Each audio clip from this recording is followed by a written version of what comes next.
ہے کہ اس کو اپنے مفادات کے اوپر، اس کے مفادات کے اوپر زد پڑتی ہے۔ جب مفادات کے اوپر زد پڑے تو وہ حق نہیں مانتا۔ اسی طرح کہ اگر وہ حق مانتا ہے تو وہ بندوں کے برابر ہو جائے گا نمرود، خدا کی سیٹ اسے چھوڑنی پڑے گی۔ خدا کی سیٹ وہ نہیں چھوڑنا چاہتا تھا، وہ تو لوگوں کے سامنے خدا بن کے بیٹھا تھا، لوگ اسے پوجا کر رہے تھے، اس سے سجدے کر رہے تھے، وہ کیسے؟ اس کا جو ذاتی مفاد تھا وہ تو حل نہ ہو سکتا تھا۔ حق اگر مانتا تو حق کو اس نے مفادات کی خاطر، اپنے مفاد کی ذات کی خاطر نہ مانا۔ چنانچہ سارے لوگوں نے فیصلہ کیا کہ حضرت ابراہیم علیہ السلام کو صفحہ ہستی سے مٹا دیا جائے، جلتی ہوئی آگ میں ڈال دیا جائے، اور جو اللہ تبارک و تعالیٰ کی ڈنکے بجا رہا ہے، جو اس کے چرچے کر رہا ہے، اس کی توحید سنا رہا ہے، تبلیغ کر رہا ہے، اسے صفحہ ہستی سے مٹا دیا جائے۔ تو قرآن کہتا ہے قالوا حرقوه وانصروا آلهتكم ان کنتم فاعلین، چنانچہ وہ کہنے لگے ان کو جلا دو، اپنے معبودوں کا ان سے بدلہ لو اگر تم کچھ کرنا چاہتے ہو۔ تو پھر انہوں نے پلاننگ بنائی، یا پلاننگ سنو کہ ہمارے بتوں کی تذلیل کرنے والوں کو انہیں نظر آتش کر دیا جائے۔ چنانچہ ان ظالموں نے حضرت ابراہیم کو ایک بند کوٹھڑی میں قید کر دیا۔ پھر اللہ تبارک و تعالیٰ کو ایک کہنے والے کو جلانے کی تیاری شروع ہو گئی۔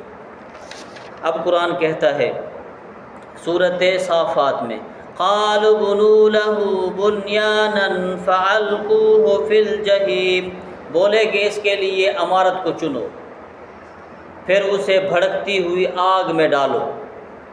عمارت پھر روایتوں کے اندر لکھا ان ظالموں نے پتھر کی اینٹوں سے دیواریں بنائی، 30 گز لمبی 20 گز چوڑی اور کتنے ہاتھ اونچائی انہوں نے بنائی۔ پھر ہر شخص اپنی ہمت، اپنی طاقت کے مطابق اس میں لکڑیاں ڈالتا، حتیٰ کہ 4 دیواری کے اندر لکڑیاں ڈالنے لوگ آتے۔ کوئی بیمار ہوتا تو وہ منت مانتا تھا کہ میں ٹھیک ہو جاؤں، میں اس میں لکڑیاں ڈالوں گا۔ کتنے عرصے تک لوگ اس میں لکڑیاں ڈالتے تھے، اور وہ عورتیں جو سارا دن مزدوری کرتی، ان کی عورتیں مشرکین کی، پھر مزدوری کر کے لکڑیاں خرید کے اس کمرے میں ڈالتی۔ جب وہ کمرہ لکڑیوں سے بھر گیا پھر اس کو آگ لگائی گئی۔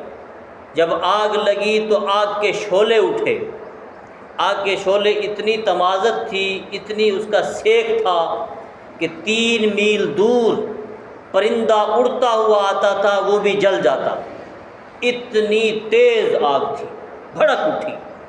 اب پریشان ہوئے کہ ابراہیم کو اس میں ڈالیں کیسے؟ تو پھر شیطان آیا، اس نے ایک مجنیق کا طریقہ اسے بتایا جو اس نے دیکھا تھا جہنم میں، کہ اسی طریقے سے لوگوں کو ڈالا جاتا ہے۔ پھر شیطان نے اسے مجنیق کا طریقہ، جیسے گول میں توپ میں سے گولا نکلتا ہے، اسی طرح اس نے کچھ ترتیب بتائی کہ وہ جب اسے چھوڑا جائے گا پھر وہ ابراہیم علیہ السلام اس جو جھولا ہوگا اس میں جھولتے ہوئے آگے جائیں گے تو پیچھے سے رسیاں کاٹ دی جائیں گی۔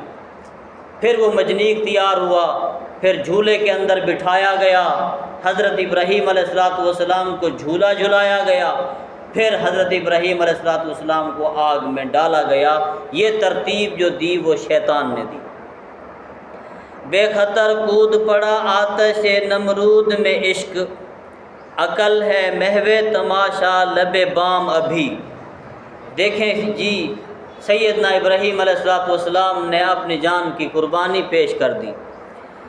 تو جب حضرت ابراہیم علیہ السلام کو آگ میں ڈالا جا رہا تھا، اس وقت آگ والا فرشتہ بھی آیا، پانی والا فرشتہ بھی آیا، ہوا والا فرشتہ بھی آیا، ساروں نے آ کر کہا کہ ہم اگر آپ مجھے کہیں میں ہوا چلاتا ہوں آگ اڑ جائے گی، پانی والے نے کہا میں بادل برساؤں گا ہوا بجھ جائے گی۔